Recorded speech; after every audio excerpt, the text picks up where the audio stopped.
Bạn bỏ sàiពីការរកឃើញភពអេលៀនក៏ចោលជំវិញផ្កាយសជាលើកដំបូងបំផុត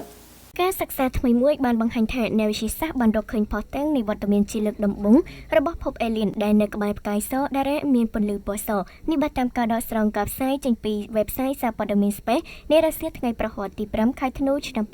2019ផ្កាយមួយចំនួនធំនៅក្នុងកាឡែស៊ី Milky Way រួមទាំងព្រះអាទិត្យយើងនៅថ្ងៃអនាគតនឹងមានវាសនាប្រែក្លាយខ្លួនទៅជាផ្កាយសនៅពេលដែលផ្កាយទាំងនោះឆេះអស់អ៊ីនធឺណិតនុយក្លេអ៊ែររបស់វាពួកគេជាដំបូងនឹងរីកខ្លួនទៅជាផ្កាយយក្សក្រហមហើយទៅវិវត្តទៅជាផ្កាយសតូចវិញសម្រាប់ផ្កាយដែលធំធំខ្លាំងមានម៉ាស់ច្រើនជាងព្រះអាទិត្យយ៉ាងហោច8ដងវិញនៅពេលវាអស់អាយុនឹងផ្ទុះនៅក្នុងបាតុភូតបន្ទុះ Supernova ដែលជាទូទៅបន្សល់ទុកជាផ្កាយនេត្រុងឬមួយក៏ប្រហោងខ្មៅតែម្ដងដែលវិទូមួយក្រុមនៅចក្រភពអង់គ្លេសកន្លងមកនេះបានចំណាយពេលសិក្សាទៅលើផ្កាយសមួយមានឈ្មោះសម្គាល់ថា WDJ 0914-1914ដែលស្ថិតនៅចម្ងាយ2040ឆ្នាំពន្លឺពីផែនដីតាមរយៈទិន្នន័យដែលប្រមូលបានអង្គការអង្កេតផ្ទៃមេឃ Sloan Digital Sky Survey SDSS ក្រុមអ្នកវិទ្យាសាស្ត្រទាំងនោះបានប្រទះឃើញឧស្ម័នអ៊ីដ្រូសែនស្ប៉ុនធ័រនិងអុកស៊ីសែនដែលបញ្ចេញមកពីផ្កាយ WDJ 0914-1914 ថែមទៀតក្រោយមកពួកគេក៏បានប្រើប្រាស់ប្រព័ន្ធ Telescope VLT របស់អឺរ៉ុបដែលមានទីតាំងនៅឈីលីបន្តអង្កេតមើលផ្កាយ WDJ 0914-1914 លទ្ធផលបានបង្ហាញថាធាតុទាំងនោះទំនងបានចេញមកពីសំណុំឧស្ម័នដែលស្ថិតជុំវិញផ្កាយស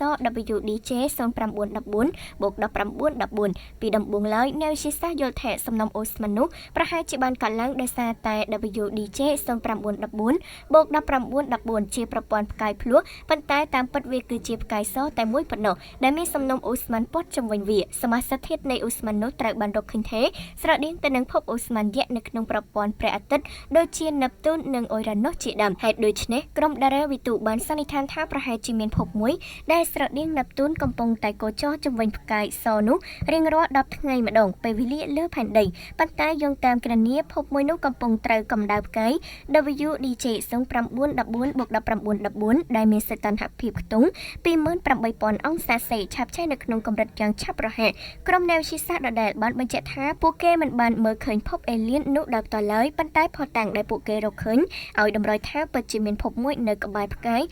WDJ 0914-1914គួរជម្រាបថាផ្កាយសដែលព្រះអាទិត្យនឹងប្រែខ្លួនទៅនោះប្រហែលជាអាចនឹងបញ្ចេញថាមពលខ្លាំងគ្រប់គ្រាន់ដើម្បីរំលាយភពដូចជាភពប្រហ័សភពសៅរ៍និងអ៊ុយរ៉ានុសនិងនេបទូនសំណុំអូស្ម័នដែលអាចបន្សល់ទុកដោយភពទាំងនោះប្រហែលអាចត្រូវក្រុមអ្នកវិទ្យាសាស្ត្ររបស់ពួកអេលៀនប្រទះឃើញនាថ្ងៃអនាគតដោយអ្វីដែលក្រុមអ្នកវិទ្យាសាស្ត្រយើងបានមើលឃើញនៅប្រព័ន្ធផ្កាយដូចនេះដែរនិយាយរួមទៅនៅក្នុងន័យមួយប្រព័ន្ធផ្កាយស WDJ 0914-1914កំពុងឆ្លុះបញ្ចាំងឲ្យយើងទាំងអស់គ្នាបានមើលឃើញថាតែអនាគតដ៏យូរអង្វែងទៀតនៃប្រព័ន្ធផ្កាយយើងនឹងទៅជាយ៉ាងណា